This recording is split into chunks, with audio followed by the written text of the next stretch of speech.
বাবা, মনের মধ্যে তো ভালোই রং লাগছে। হ্যাঁ, গান হরে হিরেবা নুহদি রং লাগা। আরে শাশুড়ি বাড়ির ব্যাগ কাজ কাম আমার করণ লাগে, আর বউ ইয়া হে হে দেন বই দিছে। তাই পুতের বিয়া করিলাম কেরে? এরম জানলে তো বিয়েই করিলাম নইলে।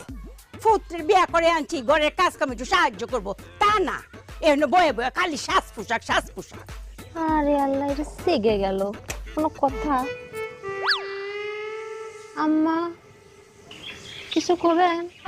খারাপ রয়েছেন বাবু রে, কথা তো আমি শেষ করে আলছি, পরে জিগাইতেছ কিছু কবেন? হ্যাঁ, কি করতেছেন? কইতাছি বাড়ির কাজ কাম কেডা করে? জোরে কল লাগবে না, আস্তে কোন, চাপ নেন না, শুনবো না কোন। বাড়ির কাজ কামডা কেডা করে? কাজ কাম কাজ কাম কাজ কাম আমি করি। তুমি করো? হ্যাঁ, কাজ কাম যদি করো বাড়ির